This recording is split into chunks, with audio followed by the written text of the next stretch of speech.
देखो, Indian geography में जब तुम अपनी 11th क्लास की एनसीईआरटी खोलोगे, तब एक चीज तो फर्स्ट जो चैप्टर है वो उसका इंडिया साइज एंड लोकेशन, लेकिन अपन ने वो पहले ही कर लिया था, ठीक है, जिसमें latitude, longitude, tropic of cancer, islands, जो बेसिक बेसिक चीजें थी इंडिया के बारे में, तो वो अपन रिपीट नहीं करेंगे अभी, ठीक है।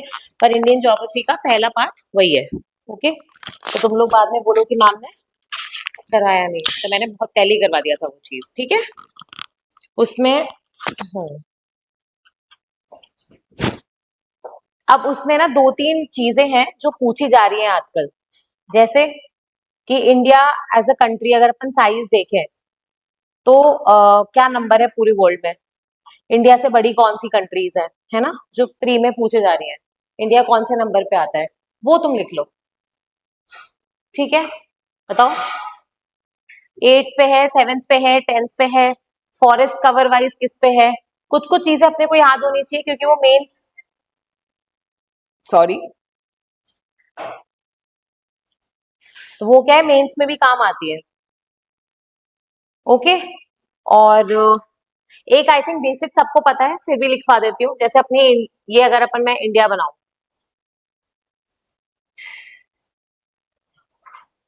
तो इंडिया के बॉर्डरिंग कंट्रीज कौन से हैं या नेबरिंग कंट्रीज कौन से हैं जिससे इंडिया शेयर करती है अपना बॉर्डर। तो बॉर्डर भी दो टाइप के हो सकते हैं, लैंड और, करेक्ट है, लैंड बॉर्डर और सी बॉर्डर। तो land borders, good morning, land borders कौन सी कंट्रीज हैं, वो एक मिनट, यहाँ पे कौन सी है, ठीक है, फिर ये ऊपर हो गई, और यहाँ पे हो गई, यहाँ पे हो गई, यहाँ हो गई, और यहाँ हो गई अफगानिस्तान, ये छोटा सा वागान कॉरिडोर, ठीक है। हो गई क्या, 7, 1 2 3 4 5 6 7, ठीक है। और सी बॉर्ड, सी कंट्रीज, और ठीक है क्या, एक टेंटेटिव लोकेशन पता होनी चाहिए, मॉलडीव यहाँ शिफ्ट नहीं हो जाना चाहिए, मॉलडीव इस साइड है, श्रीलंका इस साइड है, basic basic. Lakshadweep is being developed as an alternate to Maldives in India, प्रधानमंत्री जी का फोटो आया था, मॉलडीव्स में विवाद हो गया था, नहीं पता, वो जो हट्स बनाई थी उन्होंने मॉलडीव्स जैसे, मॉलडीव्स में क्या होता है, your rooms have an direct access to the sea, right, ऐसे हट्स बने हुए होते हैं, वो टुम्बोलोस पड़े थे, टुम्बोलोस, टुम्बोलोस के ऊपर, क्या मैम, क्या टुम्बोलो, क्या टुम्बोलो, अरे स्पिट बार्स और टुम्बोलो पढ़ाए थे ना कोस्टल इरोजन और डिपोजिशनल लैंडफॉर्म्स में, जब अपन कोस्टल डिपोजिशनल लैंडफॉर्म्स पढ़ रहे थे, तो अपन ने वहां पे एक चीज पढ़ी थी कि सपोज करो ये आपका कोस्ट है ना, और ये पानी है, तो कई बार क्या होता है, ऐसे देखते हो ना, मिट्टी की एक ऐसे लंबी सी वो परत सी होती है, वो बीच में समुद्र में कहीं खत्म हो रही होती है, तो मॉलडीव्स में क्या खास बात है, यहाँ पे हट्स बना देते हैं वो लोग रहने के लिए, लग्जूरियस हट्स, और फिर तुम्हारे हट्स का डायरेक्ट एक्सेस टू सी। तो ऐसे टाइप का कॉन्सेप्ट जो है, प्राइवेट विलास, स्विमिंग विलास और ओपन इंफिनिटी सीज वाला, that is very common in Maldives, तो वही चीज हमने लक्षद्वीप में करने की कोशिश करी थी, and that is why it became a huge controversy, ठीक है। तो इसमें अपन ये करेंगे, कंट्रोवर्सी ये था कि हमारे प्रधानमंत्री जी बैठ के वहां पे हाथ पैट लगा के वो वाले स्ट्रक्चर पे बैठे थे, तो हाँ वो पुराने वाला, अभी नया वाला नहीं, जब इलेक्शंस हुए थे उसके पहले वाले prime minister, because he was pro China, वो सॉर्ट ऑफ इसलिए वो स्टेटमेंट था, ठीक है। चलो, व्हाट एन अमेजिंग मैप, ठीक है। अब सुनो, इसमें ना क्या पढ़ रहे हैं पहले तो, हाँ कंप्लीट हो चुका है, अच्छा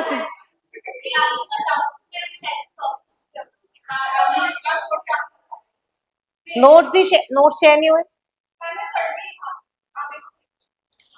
वो नोट्स दे देंगे तुम्हें, तो उसे चेक कर लेना, आई थिंक मैंने मैंने तो करवा दिया है, ठीक है। ओशेनोग्राफी के, इंडियन ज्योग्राफी के लिखो, टॉपिक्स लिखो, इंडेक्स लिखो, इंडेक्स,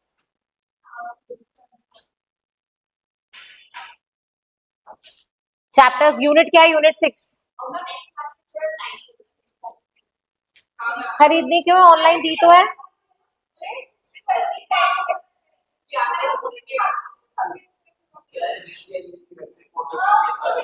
मैंने उसमें डाला तो था ई पाठ, मैंने ई पाठशाला का लिंक डाला था और उसमें भी डाल दी मैंने वैसे 12th तक की एनसीईआरटी, फिर भी मैं वापस ई पाठशाला का लिंक को टेलीग्राम पे डाल दूंगी, तो वहां से कॉपी कर डाउनलोड कर लेना। डायरेक्ट है यार, वहां पे नई और पुरानी।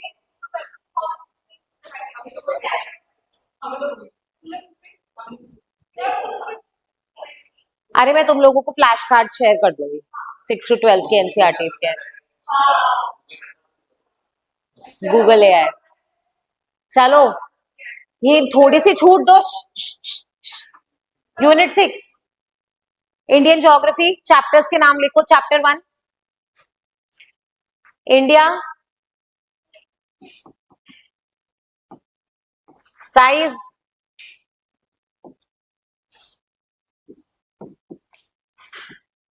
माय गॉड आज मेरी, हम्म ठीक है, यूनिट 6, ठीक है, चैप्टर 1 इंडिया,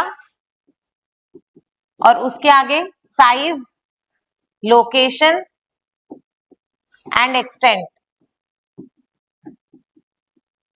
ठीक है। इसी में ब्रैकेट में लिखोगे फ्रंटियर्स कॉमा बॉर्डर्स, इसी में मैं करवा दूंगी ये वाली चीज, ठीक है। आईआर के भरोसे नहीं छोड़ूंगी, मैं ही करवा दूंगी इसको, 2 मिनट का है टॉपिक, ओके। तुम्हारे भरोसे मैंने जो होमवर्क छोड़ा है ना, आज तक नहीं हुए वो।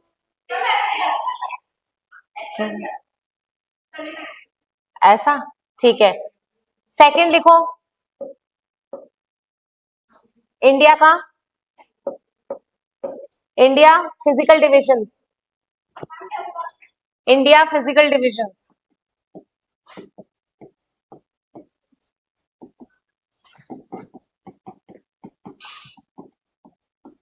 ठीक है। चैप्टर 3 हिमालयस,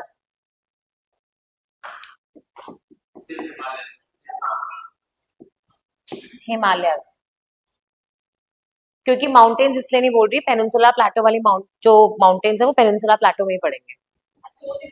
हाँ, विंध्या सत्पुरा वो सब है ना। Chapter 3, chapter 4 plains, great northern plains जिसको बोलते हैं, Indus Ganga Brahmaputra plain, great northern plains, जो भी बोलना चाहो, ठीक है। चैप्टर 6 क्या बचा, पेनिनसुला प्लेटो। अच्छा चैप्टर 5 है क्या, चैप्टर 5 पेनिनसुला प्लेटो।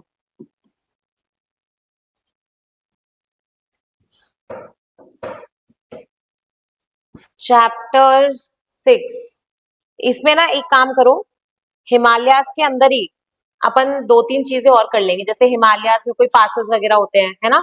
हिमालय का जो भी डिवीजन है, अब हिमालयास का आप एक तो हॉरिजॉन्टल डिवीजन कर सकते हो और एक वर्टिकल, तो यहाँ मेंशन कर लो हॉरिजॉन्टल और वर्टिकल डिवीजन, ठीक है, तो तुम्हें भी याद रहेगा जब रिवाइज।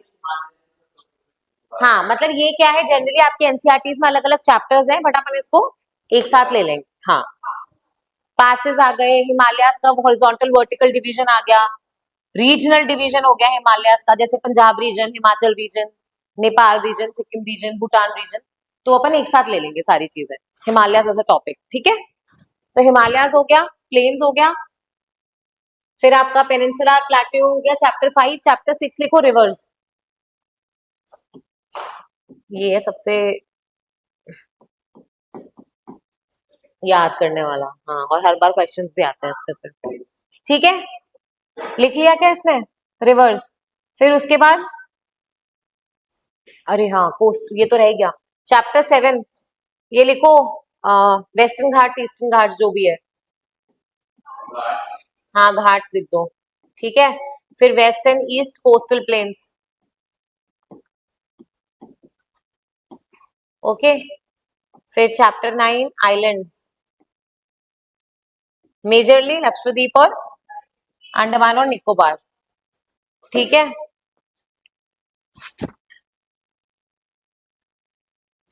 अब ये रिवर सिस्टम वाला जो चैप्टर है ना, ये है बहुत लंबा, क्योंकि इसमें बोथ आएंगे, हिमालयन रिवर्स भी आएंगे और पेनिनसुलर रिवर्स भी आएंगे, इसी के अंदर अपन ड्रेनेज सिस्टम भी पढ़ लेंगे, ठीक है। मतलब ये एनसीईआरटी में फुल ब्लोन अलग अलग चैप्टर्स हैं, ये वो ड्रेनेज, आप अगर 11th क्लास की फर्स्ट जो पार्ट है उसका उसमें 6 ही चैप्टर है, बट वो एक चैप्टर का साइज ऑलमोस्ट 50 पेजेस है, 40-50 pages, it's a bulky chapter. देखो ये हो गया, आइलैंड्स तक लिख लिया, Andaman and Nicobar and Lakshadweep islands. फिर नेक्स्ट लिखो चैप्टर 10 मॉनसून, मतलब पूरा इंडिया अपन साथ में ले रहे हैं, इंडियन मॉनसून, ठीक है। तो मॉनसून में सब आ जाएगा, उसका arrival, departure, branches, formation, factors, ठीक है, सीजन, मॉनसून में वेरिएबिलिटी, इंडिया का मैप, जनवरी फरवरी, मतलब उसमें सब मंथ्स वगैरह भी कवर कर देंगे, समर सीजन, कोल्ड सीजन, वो सब इसी का पार्ट बन जाएगा, ठीक है। चलो फिर नेक्स्ट लिखो, इसी में चैप्टर 11 इंडिया का क्लाइमेट। तो इसमें अपन क्या करेंगे, जो इंडिया स्पेसिफिक वेदर पैटर्न्स है, जैसे वेस्टर्न डिस्टर्बेंसेस और बाकी चीजें, वो यहाँ पे ले लेंगे, ठीक है।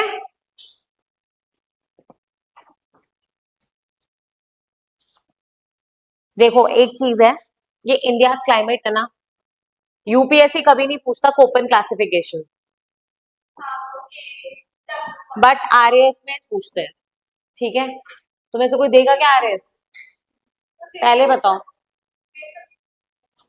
तो मैं एक काम करूंगी, फिर एक ओपन क्लासिफिकेशन नोट्स में ऐड कर दूंगी, ठीक है, क्योंकि इसमें दो तीन है, थॉम्पटन है, कोपन्स है, ठीक है। नहीं यूपीएससी नहीं पूछे, इट इज इलॉज मतलब इलॉजिकल इन द सेंस कि रटने वाला चीज है, इसमें कुछ नहीं है। उन्होंने क्या करा है, जैसे सपोज करो राजस्थान है फॉर एग्जाम्पल, तो उन्होंने राजस्थान को डिवाइड कर दिया है, this is called as AW, this is called as BW, this is called as CWD, ऐसे अलग अलग रीजन में बांटा है, कैसे, on the basis of temperature and precipitation, temperature and rainfall, ठीक है। तो उसके बेसिस पे उन्होंने ये क्लासिफाई किया है, तो वो तुम्हें याद ही, मतलब इसका कोई वो नहीं है तरीका मैं तुम्हें बता सकूं, ये तो रटने वाली चीज है, इसलिए मैं बोल रही हूँ ये आरएएस में पूछी जाती है, ये यूपीएससी में नहीं पूछी जाती है, ठीक है। तो मैं एक काम करूंगी, तुम्हें नोट्स में दे दूंगी ये, आई थिंक सो, क्योंकि रटने वाला चीज है, इसमें मेरा कुछ ज्यादा पार्ट भी नहीं रहेगा, तो इंडिया क्लाइमेट में ये वाला चीज में इंक्लूड कर दोगे, ठीक है। फिर नेक्स्ट लिख लो सॉइल, चैप्टर 12 सॉइल, एनसीईआरटी में चैप्टर है पूरा सॉइल के ऊपर प्लस क्रॉप्स के ऊपर, है या नहीं है, है ना। तो एक तो सॉइल आ जाएगा, alluvial, red soil, black soil, yellow soil, है ना वो सारा, और प्लस जो उसमें क्रॉप्स उगती हैं कौन कौन से सॉइल में, वो वाला हो जाएगा, ठीक है। फिर चैप्टर 13 हो जाएगा इंडिया वेजिटेशन, मतलब फॉरेस्ट, फॉरेस्ट एंड ग्रासलैंड, ठीक है। क्लियर है क्या ये चीज, फॉरेस्ट एंड ग्रासलैंड, है ना फॉरेस्ट वाला chapter, tropical evergreen forest, deciduous forest, desert, xerophytic vegetation, etcetera etcetera, तो यहाँ पे आ जाएगा।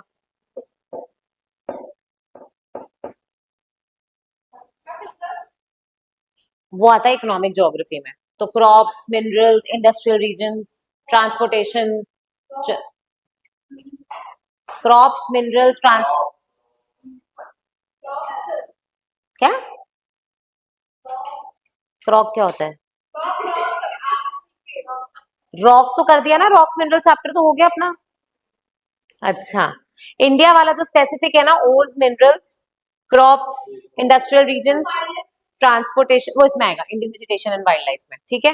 वाइल्ड लाइफ स्पेसिफिकली एनवायरमेंट का पार्ट है, ज्योग्राफी का पार्ट नहीं है, है ना, वो सारा national park, biodiversity, biosphere reserve, environment का पार्ट है, ये वाला सिर्फ यहाँ पे जो मेजर क्लासिफिकेशन है वो पढ़ेंगे, नहीं नहीं, पहले ये खत्म करेंगे, मेरे को लग रहा है ज्योग्राफी बस चलता ही जा रहा है। अब इसमें सुनो मेरी बात, अब इसमें एक काम कर सकते हैं, या तो मैं तुम्हें वापस से अलग से नोट्स लिखवाऊं, वो कोई सेंस बनता नहीं है, क्योंकि डायरेक्ट एनसीईआरटी से पूछे जाएंगे, तो एनसीईआरटीज लेके आना कल से, मैं तुम्हें बता दूंगी आज कि कौन सी एनसीईआरटी लेके आनी है, ग्रुप पे डाल दूंगी टेलीग्राम वाले पे, ठीक है, शाम को मैं सर्च करके एग्जैक्ट चैप्टर नंबर्स के साथ डाल दूंगी, तो कल लेके आना, और एनसीईआरटी में अंडरलाइन कर लेना, तुम्हारा भी काम हल्का हो जाएगा, और वहीं पे एक्स्ट्रा एक्स्ट्रा चीजें लिख लेना। पर कोई पॉइंट नहीं है, अपन दूसरी एनसीईआरटी फिर से लिखेंगे और क्लास का टाइम वेस्ट होगा, बताओ। अब जैसे रिवर्स है, तो जहां से ओरिजिनेट हो रही है वहीं से ही होगी, उसमें मेरे पास कुछ एक्स्ट्रा एडिशन है नहीं तुम्हें बताने के लिए कि वो वहां से गई, इंडस निकली, फिर दर्दस्तान रीजन से गई, लेह लद्दाख से गई, फिर उसने पाकिस्तान में टर्न लिया, अब इसमें मैं क्या बदलूंगी, मैं उसमें कुछ बदल नहीं सकती। तो बताओ क्या करना है? खरीदनी है? अरे यार इस पे नहीं तो समझ लेना, लैपटॉप ले आना, उसमें बेटर ये रहेगा। मैं तो तुम्हें इसलिए बोल रही हूँ कि तुम्हारा ही काम हल्का होगा, चार जगह नोट्स होंगे, सेम चीज होगी, तुम बोलोगे अरे यार यहाँ भी पढ़ना है फिर वहां भी पढ़ना है। हो जाएगा, that is more than sufficient. हाँ ठीक है। ओके, आप फटाफट फर्स्ट चैप्टर जो है ना इसका, चैप्टर 1 डालो हेडिंग, उस पे लिखो डन अर्लियर, और उसमें कुछ एक्स्ट्रा पॉइंट्स और लिख लो, क्योंकि इतने size, latitudes, longitudes, topic of cancer, Indian standard time, ये सब पहले ही कर लिया है। उसमें लेकिन और चीजें ऐड करेंगे।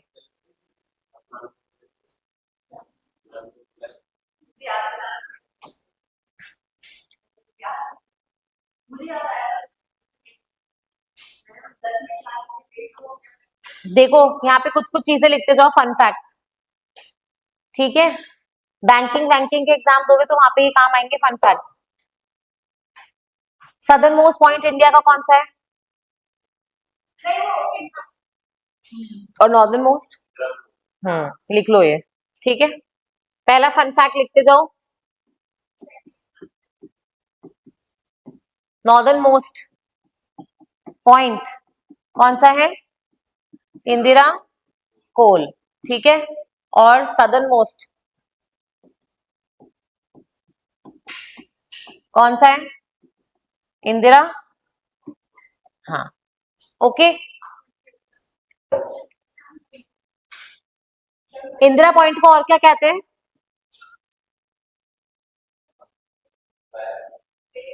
पिग्मेलियन। तो अगर इस नाम से आ जाए तो भी सही आंसर है, ठीक है? फिर basics, Indira point, Indira cool, COL। अब इसमें जैसे मैं बात करती हूँ, तो इंडिया का एक तो ईस्ट वेस्ट एक्सटेंशन है और एक नॉर्थ साउथ है, ठीक है? ये कुछ 3200 के आसपास है और ये कुछ 2933 किलोमीटर्स है ये, 2933 किलोमीटर। ये कुछ 3214 ऐसे है, इसको करेक्ट देख लेना एक बार। 3214 है ना, 2933 और 3214 किलोमीटर, ठीक है? नॉर्थ साउथ और ईस्ट वेस्ट एक्सटेंड, ठीक है? इंडिया का एरिया कितना है कंपेयर टू वर्ल्ड? अच्छा, किलोमीटर परसेंटेज 2.4। कुछ बेसिक फैक्ट्स है वो लिख लो यहाँ पे, मेंस आंसर राइटिंग में काम आएंगे इंडिया के बारे में। लैंड कितना है अपना? 2.4% ऑफ द वर्ल्ड, वर्ल्ड के कंपैरिजन में बता रही हूँ, ठीक है? फ्रेश वाटर कितना है? 4% वर्ल्ड के कंपैरिजन में, ठीक है? फिर अपनी बायोडाइवर्सिटी 8%, ठीक है? फिर आता है अपना पॉपुलेशन 17%। ओके, क्लियर है? हाँ, पूरे विश्व का, ठीक है? पूरे विश्व का सिर्फ 2.5% है इंडिया का लैंड एरिया। वैसे किलोमीटर स्क्वायर में बोलोगे 3.28 बिलियन स्क्वायर किलोमीटर है, बट मतलब कंपैरिजन टू वर्ल्ड में सिर्फ 2.5% है। वैसे पूरे विश्व में जितना फ्रेश वाटर है उसका कितना है? सिर्फ 4%।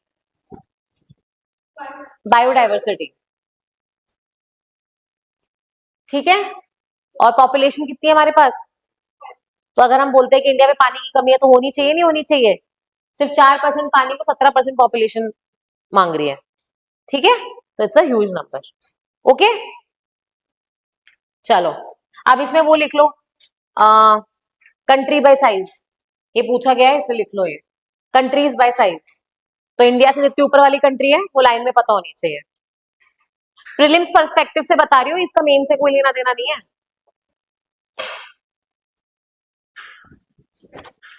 ठीक है?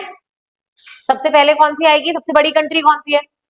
रशिया, चलती जा रही है यूरोप से लेकर एशिया तक, ठीक है?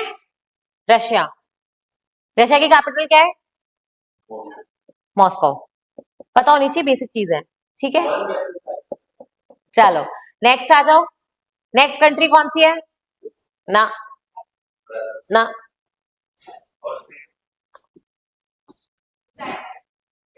कनाडा, ठीक है? कनाडा, कनाडा की कैपिटल क्या है? ओटावा। नेक्स्ट कौन सी बड़ी है? तो मैं ऐसे याद रखना पड़ेगा, मेरे को आज तक ऐसे ही याद है, मैंने डायग्राम मतलब ये जो लाइन डायग्राम बना रही हूँ ना ऐसे, कौन सी कंट्री है? यूएसए। ठीक है, फर्स्ट सेकंड थर्ड, फिर वापस यहाँ आएंगे। समझ में आ गया? यूएसए की कैपिटल वॉशिंगटन डीसी। फिर यूएसए के बाद कौन सी कंट्री आती है? ठीक है, चाइना। चाइना की कैपिटल बीजिंग। Beijing, BEIJING। फिर चाइना के बाद कौन सी कंट्री होनी चाहिए? ब्राजील। ठीक है, ब्राजील। ब्राजील की कैपिटल ब्राजीलिया। फिर नेक्स्ट कंट्री कौन सी होनी चाहिए? ऑस्ट्रेलिया।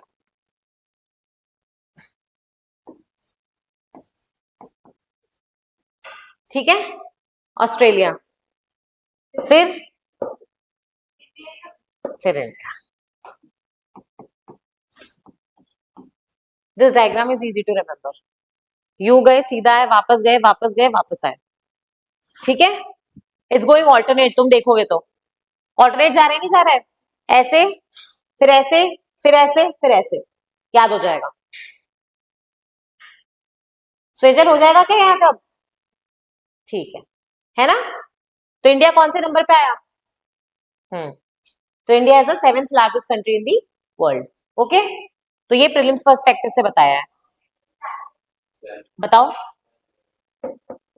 कैनबेरा।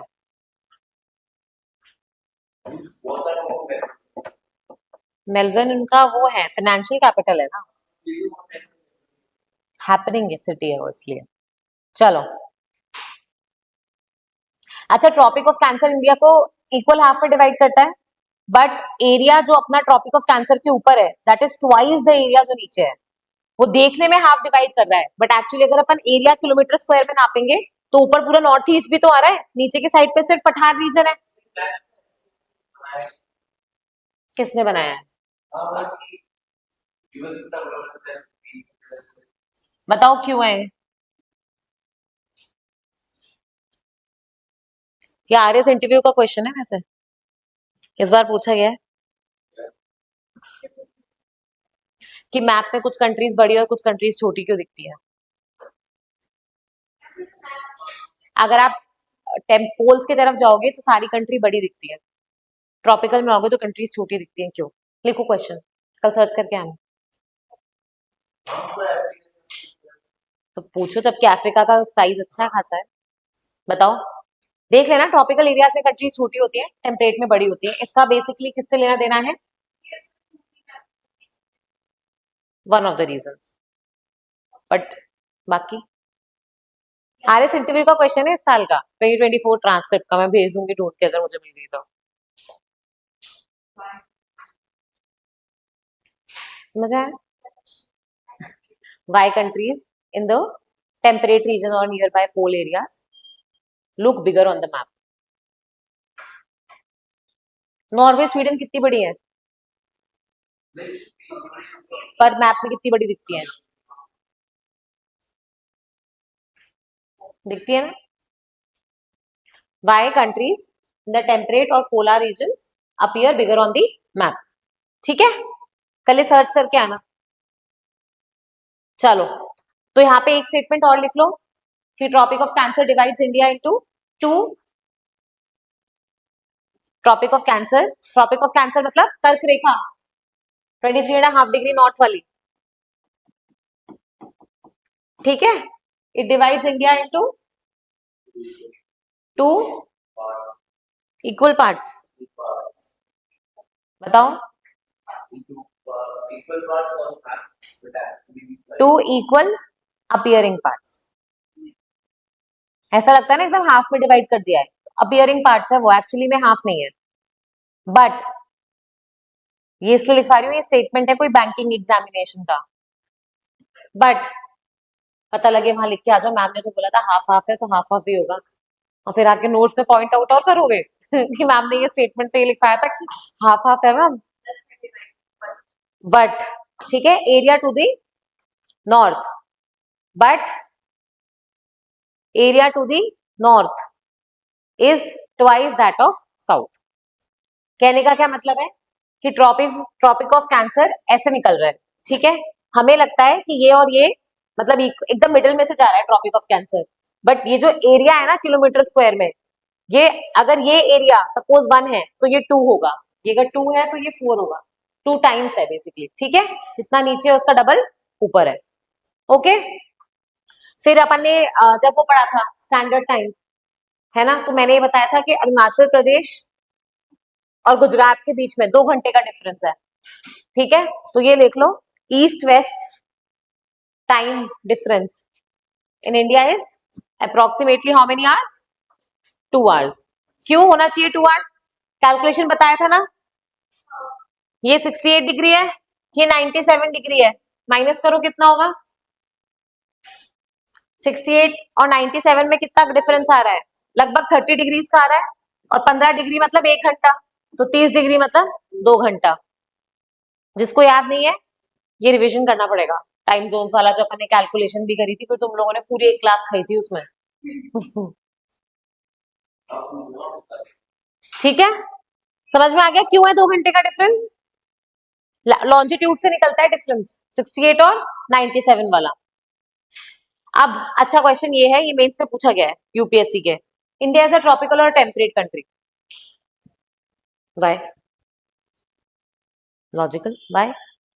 मैं तो वाई पूछ रही हूँ, ट्रॉपिकल बोलो तो सपोर्ट करो, टेम्परेट बोलो तो सपोर्ट करो। ट्रॉपिकल कंट्री क्या होगी ये बताओ? नहीं, सी एक्सिस का ट्रॉपिकल से क्या लेना देना है? मुझे बताओ, ये है ना tropic of cancer, tropical country क्या होती है, अपन ने वो पढ़ा था, तो इसमें अपन ने ये बोला था कि जो भी कर्क रेखा से मकर रेखा, ट्रॉपिक ऑफ कैंसर से कैप्रिकॉर्न के बीच में, वो ट्रॉपिकल कंट्री है।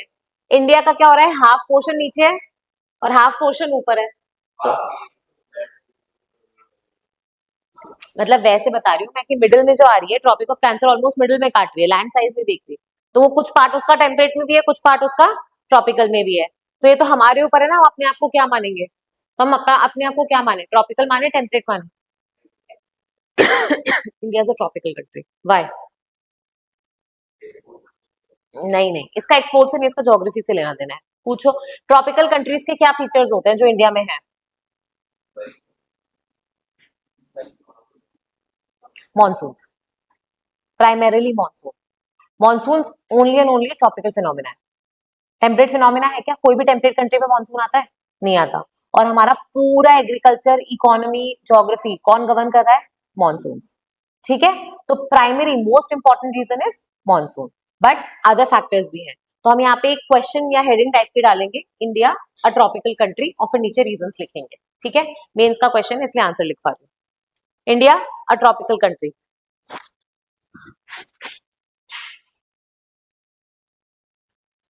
ठीक है, रीजंस पे लिखो, इसका आंसर कैसे लिखेंगे अपन, इंडिया ट्रॉपिकल कंट्री, रीजंस, और इसको 2 पार्ट में बांट दो ऐसे, एक तो भौतिक फिजिकल और एक कल्चरल, ठीक है, फिजिकल एंड कल्चरल, हाँ अलग अलग, फिजिकल में कुछ कुछ पॉइंट्स आएंगे, कल्चरल में कुछ कुछ पॉइंट्स आएंगे, ठीक है। फिजिकल रीजन्स में क्या क्या आ सकता है, देखो एक चीज बताओ, अगर इंडिया के ऊपर हिमालय नहीं होता तो इंडिया टेम्परेट कंट्री बन जाता, नहीं बन जाता? हम भी चाइना जैसे ठंडे होते, ठंडे डेजर्ट्स होते, लेह लद्दाख जो है वो थोड़ा सा हिस्सा है ना, बाकी तो आप देखो पूरा ट्रॉपिकल है, तो हम जो ये हिमालय हमारी बाउंड्री बन गई ना, एक तरीके से इसने हमें सेपरेट कर दिया टेम्परेट कंट्री से, ठीक है, तो लिखो bounded by Himalaya in the north, physical में first point, bounded by Himalaya in the north, दस 10 separated, 10 separated from rest of Asia,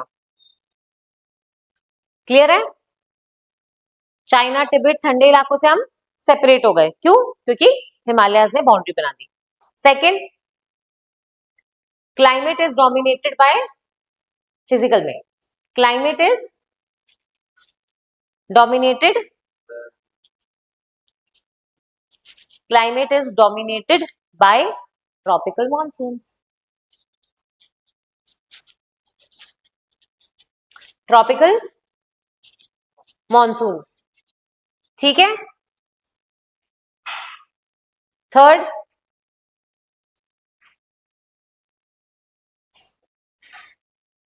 third क्या होना चाहिए? Temperate air mass, temperate air mass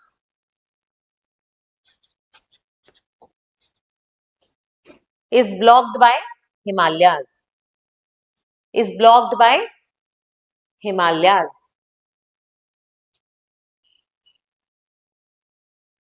ठीक है.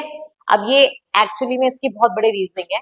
टेम्परेट एयर मासेस अपन नॉर्थ इंडिया में बोलते हैं कि भाई स्नोफॉल हो गई, टेम्परेचर बहुत नीचे चले गए. अपने यहाँ जा जाके भी कितना नीचे जाता है टेम्परेचर? कितना जाता होगा? -5, इससे ज्यादा तो नहीं जाएगा. और रशिया और साइबेरिया रीजन में कितना जा रहा है? तो आज तक गया अपने यहाँ इतना नीचे. तो ये किसकी वजह से हो रहा होगा वहां पे टेम्परेचर क्या?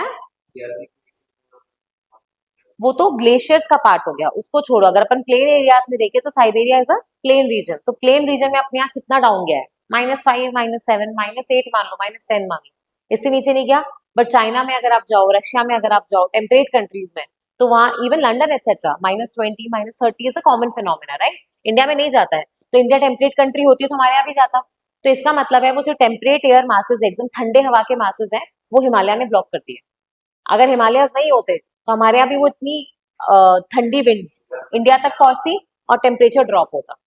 हमारे यहाँ कभी बॉम्ब साइक्लोन्स आए हैं क्या? कभी नहीं आए. पर रशिया, यूएस, कनाडा सुनते हो ना बॉम्ब साइक्लोन्स, अपने आए हैं कभी भी? नहीं आए. अवलांचेस आते हैं वो अलग चीज है. Bomb cyclones is a completely different phenomena. ठीक है. कल्चरल में लिख लो, कल्चरल रीजंस में लिखो agriculture, agriculture comma primary economic activities. क्या होती है primary economic activities? UPSC pre का क्वेश्चन 2024.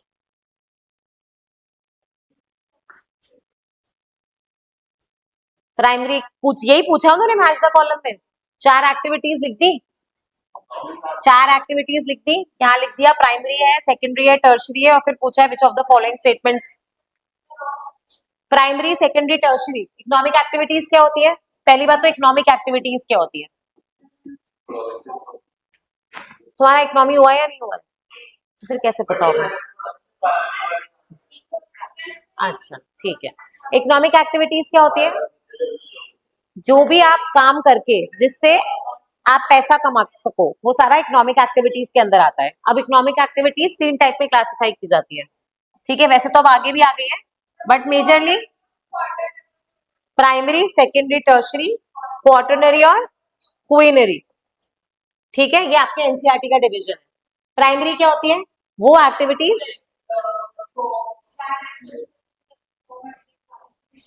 लैंड, करेक्ट है, जिसमें आपका जो मटेरियल है वो डायरेक्टली लैंड से आ रहा है. किसमें आता है? Agriculture, live stock, fishery, forestry. Directly आप लैंड से उठा रहे हो ना अपना मटेरियल, तो वो सारी क्या हो जाएंगी? प्राथमिक एक्टिविटीज, प्राइमरी एक्टिविटीज. सेकेंडरी क्या होंगी? मैन्युफैक्चरिंग, जिसमें आप रॉ मटेरियल को थोड़ा मॉडिफाई कर रहे हो, करेक्ट है. तो जैसे आपने मैन्युफैक्चरिंग करी किसी चीज की, आयरन एंड स्टील इंडस्ट्री लगाई, बिस्किट्स बनाए, वो सारा सेकेंडरी. टर्शरी में क्या आएगा? सर्विसेज. तो इसको कैसे डिफाइन करेंगे? जो सर्विसेज आपको प्राइमरी और सेकेंडरी में चाहिए, क्योंकि प्राइमरी और secondary is all about producing, it's about goods. तो सर्विसेज किसमें आई? टर्शरी में. कौन सी सर्विसेज है जो प्राइमरी और सेकेंडरी को चाहिए? क्या चाहिए? ट्रांसपोर्टेशन, वेयर हाउसिंग, करेक्ट है, लॉजिस्टिक्स. उसके अलावा बैंकिंग, कम्युनिकेशन, सब किसका हिस्सा बन जाएगा? टर्शरी का. फिर क्वार्टरनरी क्या होता है? हाँ, टेक्नोलॉजी, जैसे बिजनेस आउटसोर्सिंग, केपीओज, बीपीओज, ये लगता है ना टेली परफॉर्मेंस वगैरह. तो जिसमें आप एक स्टेप आगे जा रहे हो, आप कस्टमर को सपोर्ट दे रहे हो, वो क्या हो जाएगी? क्वार्टरनरी. ठीक है. चतुर्थ सेवाएं. और क्वीनरी क्या हो जाएंगी? Highly professional, consultants, advisers, consultants. ठीक है, where you are using your mind, where you are getting paid for your mind, nothing by hand, only your mind. You pay consultants for what? Their advice, but where is that advice coming from? Mind. Okay, so ये economic activities का classification होता है, समझ में आया? तो अपन जो cultural reason पे लिख रहे हैं उसमें अपन क्या लिख रहे हैं? Agriculture comma primary economic activities, हर एक वर्ड का मतलब होता है, ठीक है? Primary economic activities comma settlements comma settlements are all tropical in nature, are all tropical in nature. क्या कह रही हूं मैं ये कह रही हूँ यूएसए वगैरह में जाते हो तो कहीं भी ऐसा होता है कि इंडिया जैसे घर घर घर घर घर घर बने हुए हैं? ऐसा है क्या वहां सीन? दूर दूर है, गैप्स है वहां, करेक्ट है? तो हमारे यहाँ जो सेटलमेंट्स है, हमारे यहाँ आप हमारे जैसे सेटलमेंट्स मैक्सिको में भी पाओगे, ब्राजील में भी ऐसे टाइप की सिचुएशन, कोलंबिया में भी।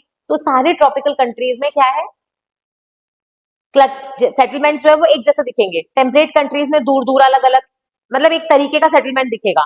तो अपने सेटलमेंट्स हो गए, अपना जैसे एग्रीकल्चर है, ब्राजील का भी ऑलमोस्ट सिमिलर एग्रीकल्चर है, मैक्सिको का भी, हाँ स्पाइसेस है उसमें भी। तो होल पॉइंट इज कि अपना जैसे एग्रीकल्चर है, अपनी जैसे इकोनॉमिक एक्टिविटीज है, अपने जैसे सेटलमेंट्स हैं, वैसे ऑलमोस्ट सारी ट्रॉपिकल कंट्रीज में पाए जाते हैं।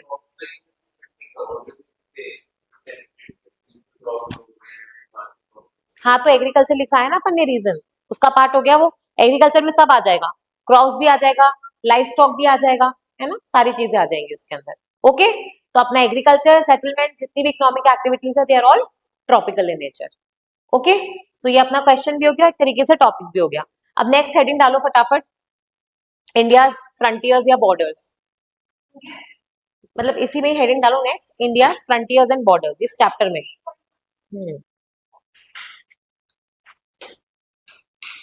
India frontiers slash borders.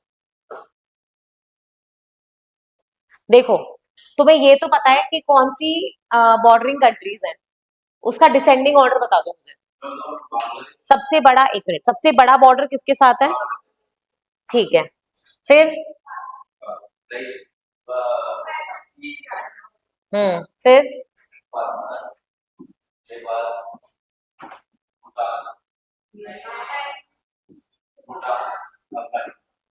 लिख लो कॉपी में, डिसेंडिंग ऑर्डर है भाई साहब। ये बांग्लादेश है, ये भूटान मत कर देना, और ये भूटान है, ठीक है? कितना है लगभग? लगभग 4000 किलोमीटर, अप्रोक्सीमेट भी याद करोगे चल जाएगा। 4000 किलोमीटर। चाइना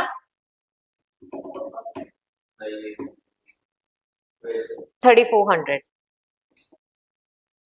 मैं राउंड अबाउट बता रही हूँ, वैसे 3488 ऐसा कुछ होगा, 3400, ठीक है? पाकिस्तान बिल्कुल क्लोज है, ये दोनों 3300। तो जिस रीफ को हम अपना क्लेम कर रहे हैं, अगर पाकिस्तान कर ले तो पाकिस्तान सेकंड पे जंप कर रहा है, ठीक है? 3300। फिर उसके बाद नेपाल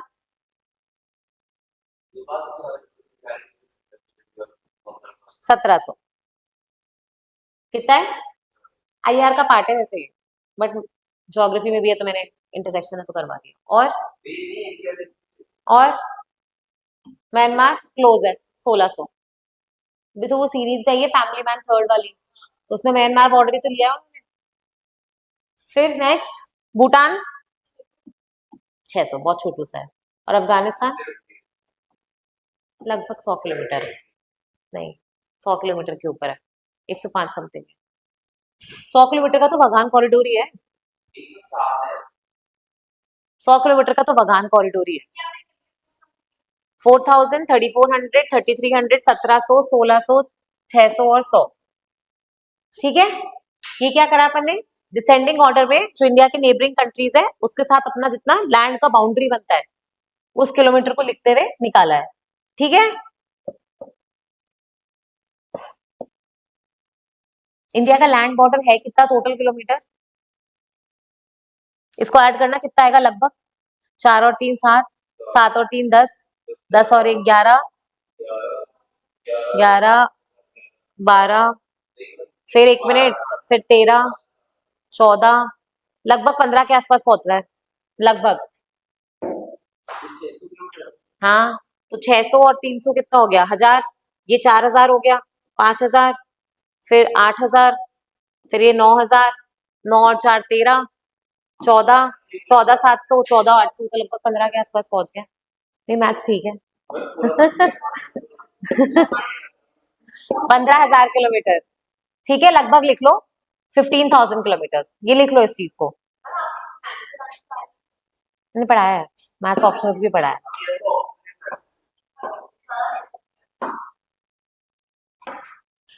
मैं सी सैट भी लिया है बहुत पहले, जब मैं दिल्ली में थी। चलो। मैथ्स थोड़ा इजी रहता है, मजा आता है मैथ्स पढ़ाने में। मैथ्स की क्लास का पता नहीं लगता, 2 घंटे की 3 घंटे हो जाती है, क्योंकि उसमें आप सॉल्व करते रहो। टाइम बहुत जल्दी निकलता है मैथ्स में, बढ़िया लगती है, उसमें टीचर का काम कम ही होता है। चलो लिख लो फटाफट, इंडिया लैंड बॉर्डर लिख लो, इज इक्वल टू करके लिख लेना 15,000 किलोमीटर अप्रोक्स। हिमालय, है बहुत ही बेकार है, लिखो।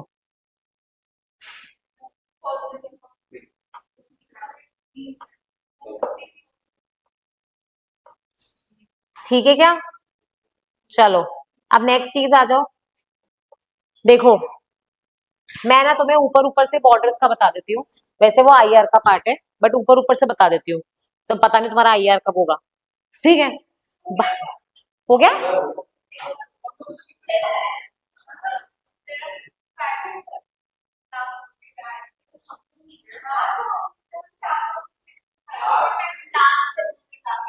ठीक है, इधर आओ।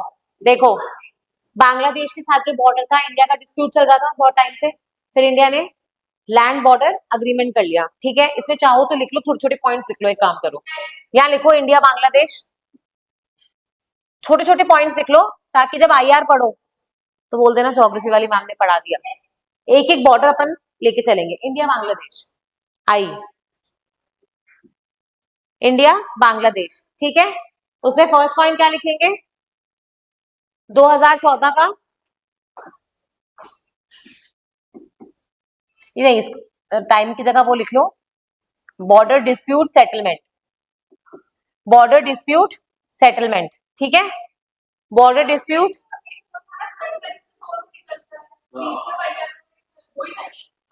ये वो बीच में पहले था, अब तो बाद में सेटलमेंट हो गया। किधर की तरफ गया ये नहीं पता यार।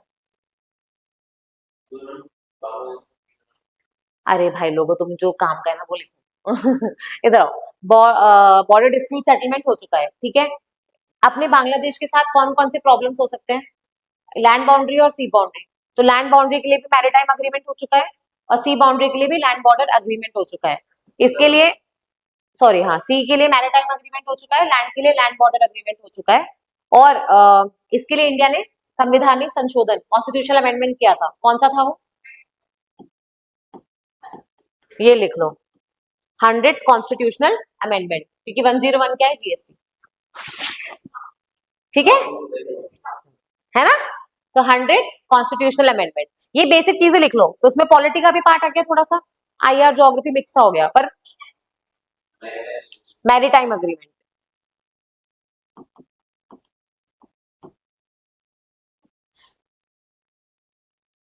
Land border agreement. ठीक है क्या? इस लैंड बॉर्डर अग्रीमेंट में क्या क्या हुआ होगा? एक तो हमारी 6.1 किलोमीटर की अनडिमार्केटेड बाउंड्री थी। अनडिमार्केटेड मतलब जिसमें अभी तक कोई डिमार्केशन नहीं हुआ था, जो पता ही नहीं था कि इंडिया में है या बांग्लादेश में, एक तो वो डिमार्केशन हो गया। ठीक है, एक एनक्लेव्स का एक्सचेंज हुआ। एनक्लेव्स क्या होता है? ये इंडिया है, सपोज ये इंडिया है, ये बांग्लादेश है, बांग्लादेश की एक टेरिटरी यहाँ पे है। क्यों होगा ये? कौन सी लाइन है? रेड क्लिफ लाइन है। रेड क्लिफ की इंक का ब्लॉट यहाँ पे गिर गया, तो बांग्लादेश का एक हिस्सा इंडिया के अंदर है। चोरी चकारी करो, यहाँ आ जाओ, इंडिया कुछ नहीं कर सकता। समझ रहे हो आप, प्रॉब्लम देख रहे हो इनमें। तो ये थे एनक्लेव्स, तो एनक्लेव्स का एक्सचेंज हुआ था। तो हमने बांग्लादेश को 111 एनक्लेव्स दिए थे। Good morning. हमने बांग्लादेश को 111 एनक्लेव्स दिए थे और वहां से लगभग 51 या 51 हमारे पास आए थे। ठीक है, क्लियर है क्या? 111 एनक्लेव्स दिए थे, 51 लिए थे। या तुम लोग थोड़ा शांति बनाए रखो, है ना। इधर अपन क्या पढ़ रहे हैं, लैंड बॉर्डर अग्रीमेंट। इसमें क्या पढ़ रहे हैं, तीन जो चीजें हुई थी, इंडिया ने क्या इसमें गेन किया, क्या लूज किया। एक तो 6.1 किलोमीटर की अनडिमार्केटेड बाउंड्री का डिमार्केशन हुआ, ठीक है। फिर एनक्लेव्स का एक्सचेंज हुआ, और तीसरी चीज क्या हुई, डिस्प्यूटेड बाउंड्री का रेजोल्यूशन। प्रॉब्लम तो यही थी ना, डिस्प्यूटेड बाउंड्री, तो डिस्प्यूटेड बाउंड्री का रेजोल्यूशन कर दिया। तीन मेजर चीजें हुई थी इस लैंड बॉर्डर अग्रीमेंट में, क्लियर है। चलो नेक्स्ट आ जाओ, डिस्प्यूटेड, क्योंकि इंफ्रिंजमेंट क्यों था, वो तो अभी भी है। क्यों है, बॉर्डर बॉर्डर कैसा है, रिवर राइन, कैसा बॉर्डर है, क्या हो गई, तो वही तो कह रही हूँ, रिवराइन बॉर्डर है। रिवराइन बॉर्डर मतलब इंडिया और बांग्लादेश की काफी सारी बाउंड्री रिवर्स बनाती है। तो रिवर्स अगर इधर शिफ्ट हुई तो ये वाला हिस्सा किसका हो जाएगा, इंडिया का। और रिवर अगर इधर आई तो ये वाला हिस्सा किसका हो जाएगा, बांग्लादेश का। तो ये जो रिवर्स मूव करती है उस वजह से आप क्या करोगे, रिवर के बीच में बैरिकेड लगा सकते हो क्या, गहरी नदी में। तो कैसे बोलोगे ये मेरा तुम्हारा, डिमार्केशन कैसे करोगे। तो वो चीजें बाद में रिजॉल्व करी गई, ठीक है। अभी भी बहुत सारा हिस्सा रिवराइन है, और बीच में उल्टा ये जो नदी वाला हिस्सा होगा ये फर्टाइल होगा नहीं होगा, कोई छोड़ेगा क्या अपनी जमीन, कोई नहीं छोड़ेगा, ठीक है। और इतनी ज्यादा ओवर क्राउडिंग है, छोटे छोटे छोटे छोटे टुकड़े बने हुए हैं जहाँ पे फार्मर्स खेती कर रहे हैं। तो आप इंडिया के फार्मर्स को भी नुकसान है अगर हमने छोड़ा, और उधर के फार्मर्स को भी नुकसान है, ठीक है। तो ये तो इंडिया बांग्लादेश था। फिर नेक्स्ट कौन सी कंट्री थी, चाइना। चाइना के जब भी अपन बॉर्डर्स पढ़ते हैं तो उसमें अपन तीन हिस्से करते हैं, कौन से, वेस्टर्न, सेंट्रल और ईस्टर्न, ठीक है। वेस्टर्न, सेंट्रल और ईस्टर्न। वेस्टर्न वाले में प्रॉब्लम है क्या, नहीं है, अक्साई चीन यार, पूरा का पूरा अक्साई चीन एरिया ही हम क्लेम कर रहे हैं, चाइना लेके बैठा है। तो वेस्टर्न बॉर्डर में तो डिस्प्यूट है, सीओ के चाइना ऑक्यूपाइड कश्मीर, हाँ ठीक है, अक्साई चीन ही तो है वो, हाँ ठीक है। तो वो वाला चीज हो जाएगा। फिर ये जो मिडिल वाला है, सेंट्रल वाला, इसमें कौन सी आती है, इसमें इंडिया के दो स्टेट्स थे, हिमाचल और उत्तराखंड है। मतलब प्रॉब्लम इसमें कभी भी नहीं थी, बीच में हो गई, क्यों, क्योंकि नेपाल के साथ इश्यूज हो गए।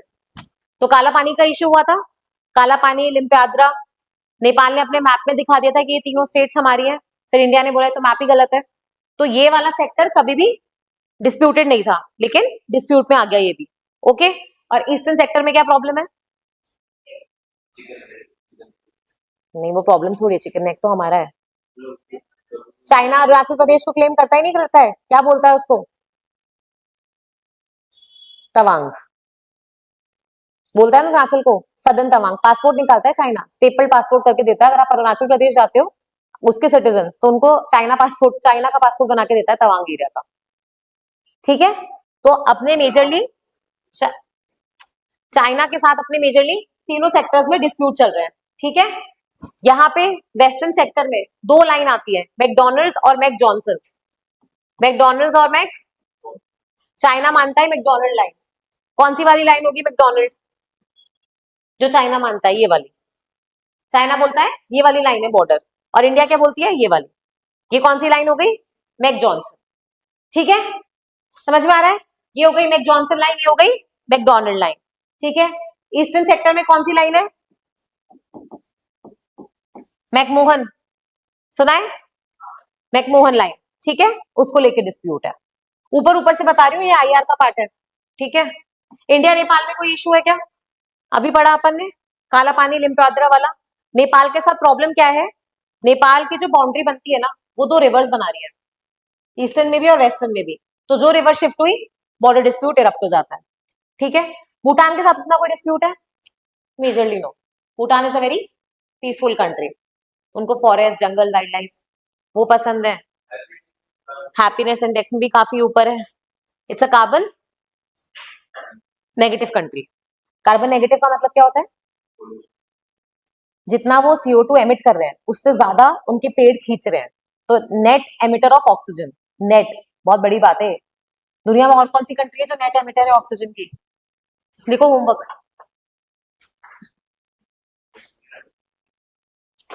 होमवर्क लिखो, कल बताना।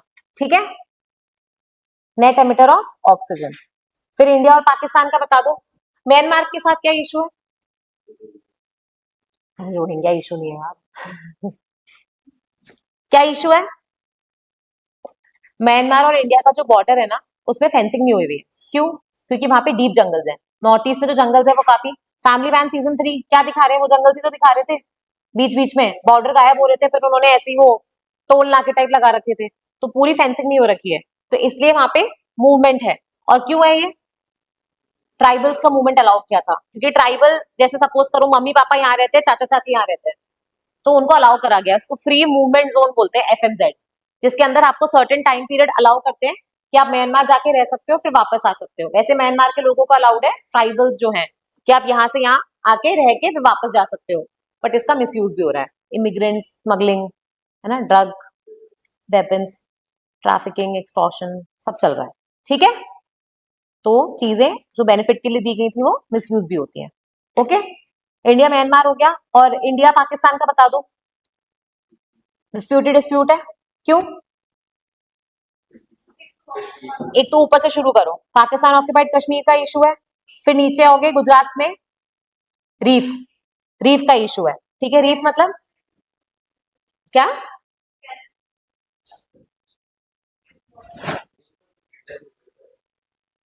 वो तो इंडस वाटर ट्रीटी है, वो अलग है। हाँ हाँ, पाकिस्तान में क्या है यहाँ पे, ये जैसे ये गुजरात है, ठीक है, तो ये वाला जो एरिया है ना, ये डिस्प्यूटेड है। ठीक है, तो पाकिस्तान इसको अपना क्लेम करना चाहता है, क्यों? मिनरल्स नहीं है ना, फिशेस। ठीक है, maritime boundary, exclusive economic zone, fight इसके लिए है अल्टीमेटली। तो समुद्र में लड़ाइयां चल रही है साउथ चाइना सी में, क्यों है? चाइना पागल है क्या? लड़ता रहता है, कोई काम नहीं है उसके पास, क्यों लड़ेगा वो आइलैंड्स क्यों क्लेम करना चाहता है? 9-9 सुनते हैं ना, उसने बोल दिया जितने भी आइलैंड्स है इसके अंदर सब मेरे हैं। क्यों लड़ेगा? क्योंकि जहां से आपकी बाउंड्री जाएगी वहां से क्या कैलकुलेट होगा? Exclusive economic zone. और एक्सक्लूसिव इकोनॉमिक जोन का मतलब है कि उस एरिया में आने वाले जितने भी रिसोर्सेज हैं, मिनरल्स हो, मैरिटाइम हो, फिशिंग हो, सब पे किसका हक है? इधर भी है फिशिंग हॉटस्पॉट्स, और सब पे किसका हक हो जाएगा? चाइना का। ठीक है, ओके सर, चलो, तो अपन ने बॉर्डर्स कंप्लीट कर लिए, कल अपन सेकंड चैप्टर शुरू करेंगे।